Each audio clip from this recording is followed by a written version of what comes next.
নমস্কার, শুরু করছি হাল্লা বল। আপনার সঙ্গে রয়েছে আমি দেবারতী।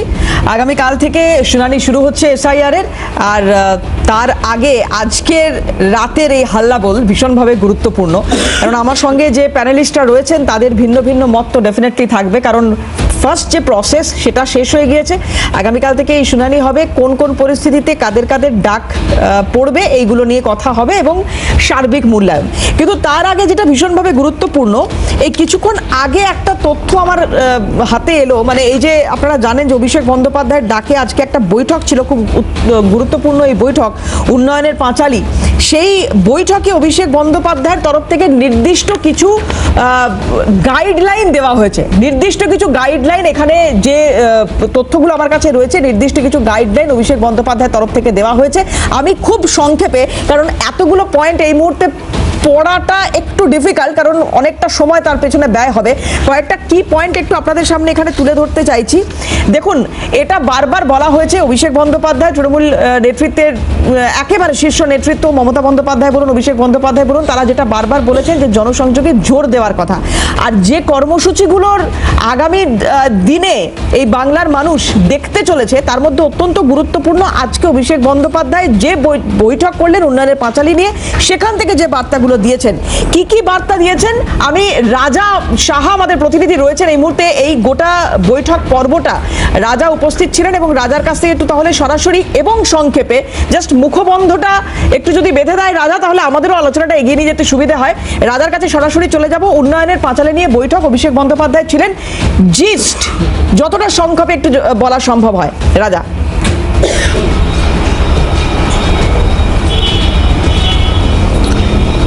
দেখো আমরা সূত্র মারফত যে খবর পাচ্ছি তা হলো অভিষেক বন্দ্যোপাধ্যায় কার্যত দুটি কর্মসূচি আজকে ঠিক করে দিয়েছেন উন্নয়নের পাঁচালী নিয়ে। তা হলো কি? তা হলো বাংলার সমর্থনের সংযোগ এবং বাংলার সমর্থনের সংলাপ। এই দুটি কর্মসূচির আজকে ঘোষণা করেছেন তৃণমূল কংগ্রেস সর্বভারতীয় সাধারণ সম্পাদক অভিষেক বন্দ্যোপাধ্যায় নিজে। দেখো, তোমাকে একথা মনে রাখতে হবে যে হাতে নির্বাচনের জন্য আর বেশি দিন বাকি নেই। ঠিক তার আগে একেবারে বুথ স্তর পর্যন্ত দলীয় কর্মী সমর্থকদের যেভাবে রাস্তায় নামানোর একটি যে কর্মসূচি ঘোষণা করলেন অভিষেক বন্দ্যোপাধ্যায়, বলা যেতে পারে যে নতুন বছরের প্রথম দিন অর্থাৎ 1 জানুয়ারি 2026 থেকেই ভোট প্রচারে নেমে পড়ছে তৃণমূল কংগ্রেস। এবং পাশাপাশি তোমাকে দুটো বিষয় বলি, 2026 বিধানসভা নির্বাচনের জন্য আজকে স্লোগান বেঁধে দিয়েছেন। একেবারে তোমাকে বলি যে অভিষেক বন্দ্যোপাধ্যায় তিনি নিজে স্পষ্ট করে বলেছেন যে মানবে না হার তৃণমূল আবার, এটা সকলকে বলতে হবে। এবং একই সঙ্গে তোমাকে যে বিষয়টি জানাই যে একেবারে প্রচার পর্বে যেভাবে উন্নয়নের যে কর্মসূচি, অর্থাৎ গত 14 বছর 7 মাসে যে উন্নয়ন পশ্চিমবঙ্গ সরকার করেছে, সেই উন্নয়ন সংক্রান্ত মমতা বন্দ্যোপাধ্যায়ের প্রতিনিধি হিসেবে যেভাবে সমাজের ইনফ্লুয়েন্সার অর্থাৎ প্রভাবশালীদের কাছে যাবেন এই তৃণমূল কংগ্রেসের কর্মী সমর্থকরা, সেই গোটা বিষয় নিয়ে কিন্তু একটা গাইডলাইন, রুটম্যাপ, তা কিন্তু অভিষেক বন্দ্যোপাধ্যায় বেঁধে দিয়েছেন। এবং একই সঙ্গে তোমাকে জানাই যে এসআইআর পর্বের কথা মাথায় রেখে তিনি বলেছেন যে এই গোটা পর্বে যদি কোনো ব্যক্তি রাস্তায় এসে বলেন যে তার নাম বাদ গিয়েছে বা তার শুনানিতে এই কোনো নথির প্রয়োজন রয়েছে, সেই সব দিকে কিন্তু নেতৃত্বকে একেবারে সজাগভাবে, কড়াভাবে নজর দিতে হবে। এবং একই সঙ্গে BLA 2 যারা কাজ করলেন তাদেরকে অভিষেক বন্দ্যোপাধ্যায়ের তরফ থেকে সম্মানিত করা হবে, নোটবুক উত্তরীয় কিন্তু অভিষেক বন্দ্যোপাধ্যায়ের তরফ থেকে পাঠানো হবে।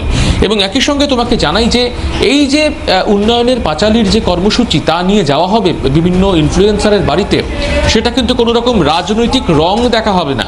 সমাজের প্রথম সারির যে ব্যক্তিত্ব রয়েছেন তাদের প্রত্যেকের কাছে পৌঁছানো হবে এবং প্রত্যেকের বাড়িতে গিয়ে নম্রভাবে কথা বলতে হবে, নত জানু হয়ে কথা বলতে হবে, তার শরীরী ভাষায় যাতে কোনোভাবে ঔদ্ধত্য, অহংকার প্রকাশ না পায়। অর্থাৎ বলা যেতেই পারে যে নতুন বছরের প্রথম দিন থেকে তৃণমূল কংগ্রেস চতুর্থবারের জন্য পশ্চিমবঙ্গ যে জয়ের উদ্দেশ্যে একেবারে তিনি নামছেন। তার কারণ অভিষেক বন্দ্যোপাধ্যায় আজকে বলেছেন যুদ্ধে এক মুহূর্ত বসে থাকা যাবে না, তার কারণ যে কোনো মুহূর্তে শত্রুপক্ষ আক্রমণ করতে পারে, তখন আর আটকানো সম্ভব নয়। কোনোভাবে যুদ্ধে যাতে শিথিলতা না আসে, অর্থাৎ যুদ্ধ তৈরি হচ্ছে 2026 বিধানসভা নির্বাচনের, তার আগে একেবারে পার্টির কর্মীদেরকে একেবারে বুথ স্তর পর্যন্ত একেবারে নামিয়ে দেওয়ার যে কর্মসূচি, সেই কর্মসূচির ঘোষণা করেছেন অভিষেক বন্দ্যোপাধ্যায় বলে বলে আমরা সূত্র মারফত জানতে পারছি। অনেক ধন্যবাদ রাজা তোমাকে। রাজা সাহা আমাদের সঙ্গে ছিলেন সরাসরি। আরো অনেক ডিটেলস রয়েছে, এক্ষুনি এর থেকে বেশি এই মুহূর্তে আলোচনা করতে পারবো না, এই কারণে কারণ আমার গেস্টরা উপস্থিত হয়েছেন এবং তাদের সঙ্গে এবার একটু কথা বলার পালা। আর এই কর্মসূচি যখন শুরু হচ্ছে তখন তো ডেফিনেটলি আমরা দেখতে পাবো যে আর কি ভাবে এগোনো হবে, কারণ রবিবারও একটা খুব গুরুত্বপূর্ণ বৈঠক রয়েছে, অভিষেক বন্দ্যোপাধ্যায় সেই বৈঠকে পৌরোহিত্যে থাকছেন, এসআইআর নিয়ে বৈঠক, সেখানে কি বার্তা দেন সেটাও নজরে থাকবে। আলোচনা শুরু করি। আমাদের সঙ্গে আজকে যারা উপস্থিত রয়েছেন, প্রথমেই তৃণমূল মুখপাত্র সম্রাট চক্রবর্তী রয়েছেন, সম্রাটদাকে স্বাগত জানাবো আমার অনুষ্ঠানে। রয়েছেন ফাল্গুনী পাত্র, বিজেপি মুখপাত্র, ফাল্গুনী দিকে স্বাগত। রয়েছেন কংগ্রেস মুখপাত্র সুস্মিতা বিশ্বাস, সুস্মিতা দিকে স্বাগত জানাবো, এবং সিপিএম নেতা গৌরব মজুমদার রয়েছেন, গৌরবকেও স্বাগত জানাবো। প্রত্যেকের কাছে ইন্ডিভিজুয়ালি আসবো, কিন্তু শুরুতেই চলে যাব সম্রাটদার কাছে। সম্রাটদা, বারবার জনসংযোগে জোর দেওয়ার কথা বলা হচ্ছে, কিন্তু যেভাবে আপনাদের পূর্ববর্তী নির্বাচনগুলোতে সাফল্য, তাতে এই পরিমাণে বা এতটা প্রয়োজন হচ্ছে কেন জনসংযোগের? এইভাবে জনসংযোগের প্রয়োজন হচ্ছে কেন? জনসংযোগ খুব প্রয়োজন হবেই, সব রাজনৈতিক দল জনসংযোগ করবে, সেটা খুব স্বাভাবিক ব্যাপার। এবং তৃণমূল কংগ্রেস জনসংযোগে শুধু নির্বাচনের আগে নয়, সারা বছর 365 দিন জনসংযোগে থাকে। কারণ মমতা বন্দ্যোপাধ্যায় প্রায় 94টা প্রকল্প নিয়ে তৃণমূল কংগ্রেসের জনপ্রতিনিধিরা, তৃণমূল কংগ্রেসের কর্মীরা মানুষের কাছে গিয়ে সেই সুবিধা তাদেরকে পাইয়ে দেওয়ার চেষ্টা করে। কিন্তু এক্ষেত্রে তফাৎটা হলো যে জনসংযোগে জোর দেওয়া হয়েছে শুধুমাত্র এই কারণে যে একটা বৃহৎ ষড়যন্ত্র বাংলার নির্বাচনকে ঘিরে চলছে, এবং গণতন্ত্রের রক্ষাকারী যে নির্বাচন কমিশন, তারা সরাসরি বিজেপির শাখা সংগঠনের ভূমিকা পালন করছে। এই এসআইআর প্রক্রিয়ার মাধ্যমে আমরা সেটা প্রত্যেকে দেখেছি বা প্রত্যক্ষ করছি। সেই জায়গায় দাঁড়িয়ে মানুষ আজকে ভীত সন্ত্রস্ত। এসআইআর প্রক্রিয়া খসড়া ভোটার লিস্ট পাবলিশ হওয়ার পর 16 ডিসেম্বর এবার যে হেয়ারিংয়ের প্রক্রিয়া চালানো শুরু হবে, সেক্ষেত্রেও মানুষ দ্বিধাবিভক্ত, মানুষ ভীত, মানুষ সন্ত্রস্ত। তারা জানে না খসড়া ভোটার লিস্টে তাদের নাম ম্যাপিং হয়ে যাওয়া সত্ত্বেও চূড়ান্ত ভোটার লিস্টে তাদের নাম থাকবে কিনা। একটা ঘটনা আপনার মনে থাকবে যে ওই একটা ধন্যী মেয়ে বলে একটা সিনেমা হয়েছিল, সেখানে নির্বাচন কমিশন রবি ঘোষের ভূমিকা পালন করছে। জিতবে কি হারবে পরের প্রশ্ন, কিন্তু রবি ঘোষের মতো বাঁশি বাজিয়েই যাচ্ছে এক সময় এক একটা।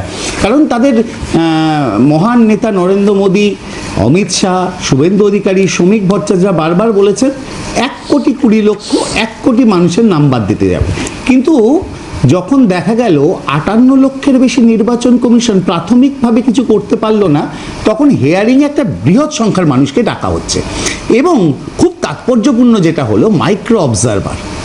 হঠাৎ করে মাইক্রো অবজারভার নিয়োগ করা হলো, যেটা ভারতবর্ষের রাজনীতিতে নির্বাচন কমিশনের এ যাবৎকালের ইতিহাসে আজ পর্যন্ত কোনোদিন মাইক্রো অবজারভার নিয়োগ করা হয়নি। ইলেকশন রোলের ক্ষেত্রে হ্যাঁ, নির্বাচন সংক্রান্ত কাজে মাইক্রো অবজারভার অবশ্যই নিয়োগ করা হয়েছে, কিন্তু ইলেকটোরাল রোলে মাইক্রো অবজারভারের ভূমিকা কী? এবং সেক্ষেত্রে দাঁড়িয়ে যে ইআরওরা যে পিএলওরা এতদিন ধরে সততার সঙ্গে কাজ করে গেছে, তাদেরকে আজকে অবিশ্বাস করা হচ্ছে, ভোটারদেরকে আজকে অবিশ্বাস করা হচ্ছে। নির্বাচন কমিশন পূর্ববর্তী নির্বাচন কমিশনের সিদ্ধান্তগুলোকে অবিশ্বাস করছে।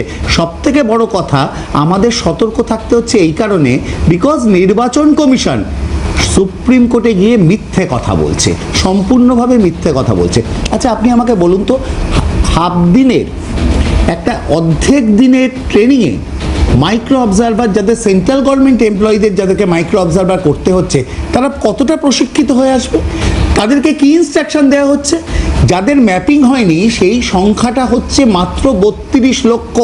অথচ বিজেপির নেতা থেকে নির্বাচন কমিশন এক সুরে বলছে 1,40,00,000 মানুষকে হেয়ারিংয়ের জন্য ডাকা হবে। কিন্তু কেন? যদি ডাকা হয়, আপনি একটা খুব উদাহরণ দিয়ে আমরা বারবার এসআইআর এর ক্ষেত্রে বলেছি, ঝাড়াই বাছাই তো আপত্তি থাকার কথা নয়, মৃত মানুষের নাম বাদ যাবে, যারা শিফটেড তাদের নাম বাদ যাবে, যাদের দু জায়গায় নাম আছে তাদের নাম বাদ যাবে, অবৈধ ভোটার থাকলে নাম বাদ যাবে, এ নিয়ে বক্তব্য নেই।